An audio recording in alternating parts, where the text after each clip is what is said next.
Hello, કેમ છો બધા? મજામાં? બધાને મારા જય શ્રી કૃષ્ણ. આજે આપણે એક એવી વેરાયટી, કચ્છની એક વેરાયટી લઈ આવ્યા છીએ કે કચ્છની ફેમસ રેસીપી છે આ, જે દાબેલી. હવે દાબેલીનો વિડીયો આપણે આગળ અપલોડ કરેલું જ છે અને દાબેલી છે એ કચ્છની બહુ જ ફેમસ રેસીપી છે કે બધી જગ્યાએ અત્યારે મળે છે અને બધા લોકો ઘરે પણ બનાવે છે. પણ કચ્છની દાબેલી જેવી દાબેલી તમને ક્યાંય પણ જોવા નહીં મળે, એટલી સરસ અમારી દાબેલી હોય છે.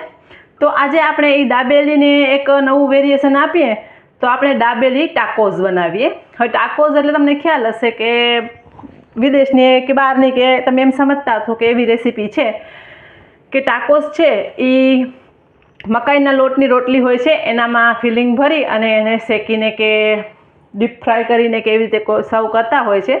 પણ અત્યારે આપણે દાબેલી ટાકોઝ બનાવીએ છીએ. એના માટે મેં રોટલી લીધી છે. રોટલી મેં અત્યારે જ કરી છે, ગરમ જ રોટલી છે, પણ થોડી ઠંડી કરી લીધી છે. રાતની પડેલી કે વધેલી રોટલી નથી આ, અત્યારે ગરમ જ બનાવવાની છે અને થોડીક એને ઠંડી કરવાની છે. બાકી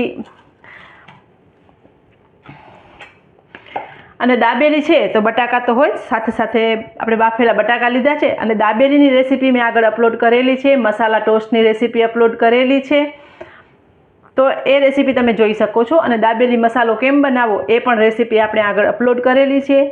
આપણે બે ચટણીનો ઉપયોગ કરીએ છીએ, એમાં ખજૂરની ચટણી અને તીખી ચટણી છે, એની રેસીપી પણ આગળ આપણે અપલોડ કરેલી જ છે. મસાલા સિંગની રેસીપી અપલોડ કરી છે, સેવની અપલોડ કરેલી જ છે. આ બધી રેસીપી મેં આગળ વિડીયા નાખેલા જ છે, તમને જોવા હોય તો તમે જોઈ શકો છો. અને આ બધી સામગ્રી આપણે ઘરમાંથી જ લીધી છે અને ઘરમાંથી જ બધી વસ્તુ મળી જાય છે. હવે દાબેલી મસાલો છે એ મેં રેસીપી બતાવી છે, તમે ઘરે બનાવી સ્ટોર કરીને રાખી શકો છો. મસાલા સિંગ છે એ રેસીપી પણ મેં આગળ અપલોડ કરેલી છે, એ પણ તમે બનાવીને ઘરે સ્ટોર કરીને રાખી શકો છો અને ગમે એ રેસીપીમાં તમે ઉપયોગ કરી શકો છો. તો આપણે હવે આગળ પ્રોસેસ જોઈએ. તો દાબેલીનો મસાલો બનાવતા એકવાર મેં શીખવાડી દીધું છે, મસાલા ટોસ્ટમાં શીખવાડ્યું છે, પણ અત્યારે આપણે ફરીથી એકવાર શીખવાડી દઈએ કે બધાને આઈડિયા આવી જાય કે કેવી રીતે દાબેલીનો મસાલો ઘરે બનાવવાનો. બાફેલા બટાકા છે, તેલ છે, ટોપરું, મસાલા સિંગ ઉપર ગાર્નિશ માટે, સેવ છે, કોથમરી, મીઠું, લસણની ચટણી છે, લાલ મરચાંની ભૂકી છે, આંબલી, ખજૂર આંબલીની ચટણી છે અને દ્રાક્ષ છે, એને મેં પાણીમાં પલાળી રાખી છે. અને આ દાબેલી મસાલો છે આપણો. આ મસાલો મેં ઘરે જ બનાવ્યું છે અને આ રેસીપી પણ આપણે અપલોડ કરેલી જ છે. હવે આપણે આમાં તમે દાડમનો ઉપયોગ કરી શકો છો અને બીજા કોઈ વેજીટેબલ ઉમેરવા હોય તો એનો ઉપયોગ પણ તમે કરી શકો છો. અને આમાં તમે ચીઝનો ઉપયોગ કરી શકો છો. અત્યારે મેં દાડમ નથી લીધું મેં. તમને દાડમ નાખવું હોય તો તમે દાડમનો ઉપયોગ પણ કરી શકો છો અને ચીઝ પણ ઉમેરી શકો છો. તો અત્યારે આપણે જે રેસીપી, આપણે દાબેલીની રેસીપી છે એ જ આપણે કવર કરીએ છીએ. અને ગ્રીન ચટણી ઘણા લોકો ઉપયોગ કરતા હોય છે, તો મેં ગ્રીન ચટણીનો ઉપયોગ પણ નથી કર્યો. તમને કરવો હોય તો તમે ગ્રીન ચટણી પણ આમાં સાથે લઈ શકો છો. અને આ રેસીપી, બધી રેસીપી જે હું બોલી એ બધી મેં આગળ અપલોડ કરેલી જ છે. 3 ચટણીઓ છે અને બધા જે બોલી છું બધું મેં અપલોડ કરી છે આગળ વિડીયો, તો તમે જોઈ શકો છો. તો આજે આપણે પહેલાં દાબેલીનો મસાલો, એનો જે અંદરનો સ્ટફિંગ છે એ કેવી રીતે બનાવવો એ જોઈ લઈએ. તો મેં અત્યારે અહીંયા એક પેન લઈ લીધું છે ને આપણે ગરમ કરવા મૂક્યું છે. હવે આપણે એમાં તેલ ઉમેરશું. હવે આ જે દાબેલી મસાલો છે એને આપણે એક આવી રીતે વાટકીમાં લઈ લઈએ અને એમાં થોડુંક પાણી ઉમેરીને એને ગ્રેવી કરી લઈએ. જરાક પાણીમાં એને મિક્સ કરી લેશું એટલે મસાલો જે છે આપણો બળી ન જાય. મસાલો બળી જાય છે તો ટેસ્ટમાં સારું નથી લાગતું, મજા નથી આવતી.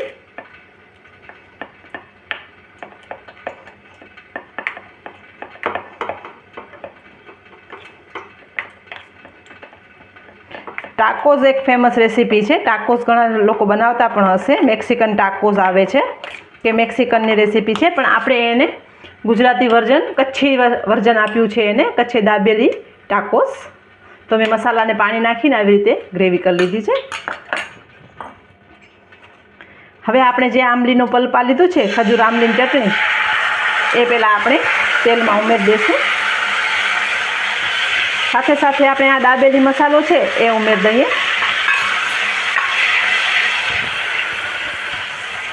બંનેને સરસ થોડાક ગરમ કરી અને મિક્સ કરી લેશું.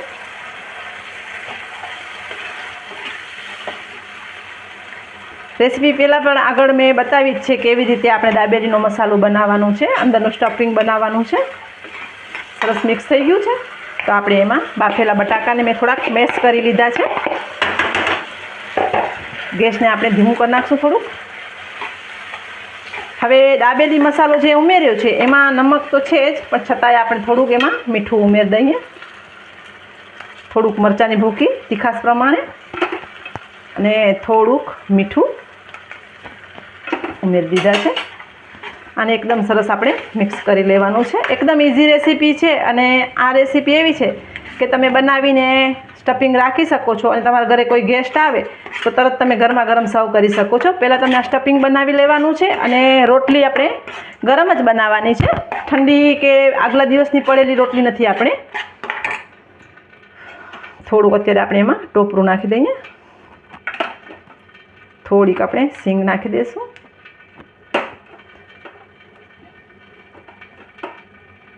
થોડીક કોથમરી. આપણે ગેસને બંધ કરી દઈએ. આગળની પ્રોસેસ આપણે જોઈએ. અમારા અહીંયા દાબેલીવાળા આવી રીતે પહેલાં મસાલો બનાવી લે છે, પછી કોઈ પણ એક એવું મોટું વાસણ હોય છે એનામાં આવી રીતે મસાલો ઉમેરી દે છે. પછી એની ઉપર સિંગદાણા, ટોપરું,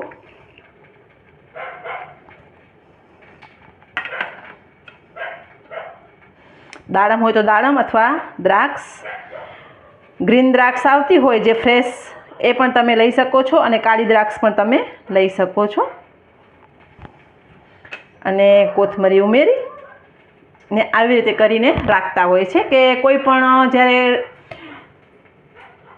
રોટી આપણે લેવા જઈએ છીએ કસ્ટમર આવે ત્યારે આવી રીતે મસાલો એના પાસે બનાવેલું હોય છે. પછી એ મસાલામાંથી આપણે દાબેલી બનાવીને આપે છે. તો આપણે અત્યારે ટાકોસ બનાવીએ છીએ તો એની રેસીપી આપણે જોઈ લઈએ. મસાલો તૈયાર છે આપણો. આપણે આ રોટલી લીધી છે તો આપણે રોટલી લઈ લઈએ. બીજી રોટલીને આપણે સાઈડમાં રાખીએ. હવે તમને મેં જેમ કીધું એમ કે તમારે ગ્રીન ચટણીનો ઉપયોગ કરવો હોય તો આ સ્ટેજ ઉપર કરાશે. પહેલાં આપણે ખજૂર આમલીની ચટણી પાથરી દઈશું.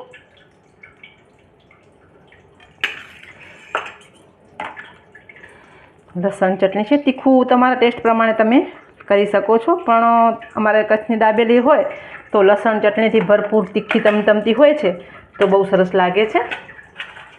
અને આ જે મસાલો આપણે બનાવ્યો એ મસાલો આપણે અહીંયા પાથરી દઈશું.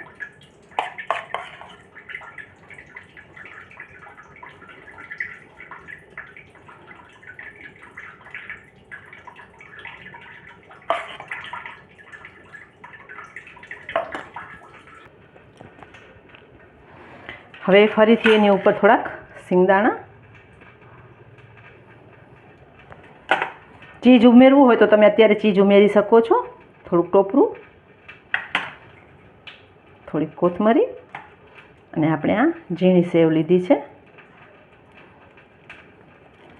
હવે આ બીજું પડ છે એને આપણે આવી રીતે સીલ કરવાનું છે.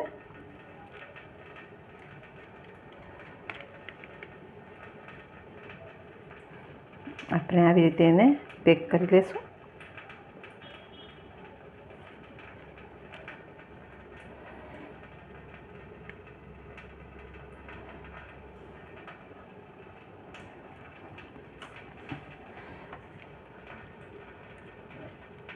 પેક કરીને ઉપર આપણે એમાં સેવ લગાવી દઈએ. તો તમે જોઈ શકો છો મેં સેવ લગાવી અને તૈયાર કરીને રાખ્યું છે. હવે આપણે આને શેકી લઈશું.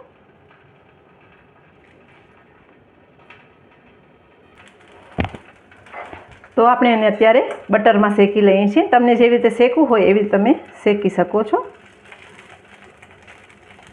અત્યારે હું બટરમાં શેકી લઉં છું. ધીમા તાપે એને સરસ શેકી લેવાનું છે.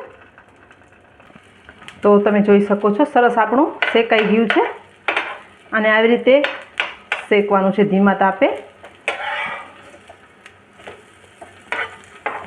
થોડુંક ધ્યાન રાખવાનું છે. તો આપણે સર્વ કરી લઈશું. તો આપણા ટાકોસ તમે જોઈ શકો છો સરસ તૈયાર છે. તો આપણે એને સર્વ કરી દઈએ.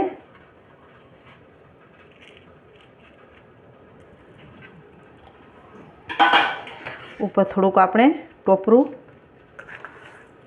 સેવ છે, કોથમરી છે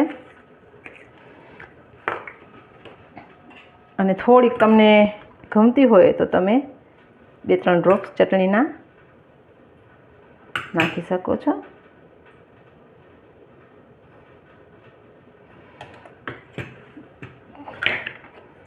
તો એકદમ આપણે હેલ્ધી રેસીપી બનાવી છે. તમને ખ્યાલ હશે કે રોટલી એકદમ હેલ્ધી છે અને બટાકા છે એ પણ હેલ્ધી જ છે. તમને ખ્યાલ હોય તો કે બટાકું રોજ ખાવું જોઈએ અને ફળોનો રાજા જેમ બટાકો કહેવાય છે એવી રીતે હેલ્ધી પણ એટલું જ છે. અને બટાકો છે એ બધાને ભાવતું હોય છે. તો આપણે એકદમ ટેસ્ટી અને હેલ્ધી રેસીપી બનાવી દીધી છે.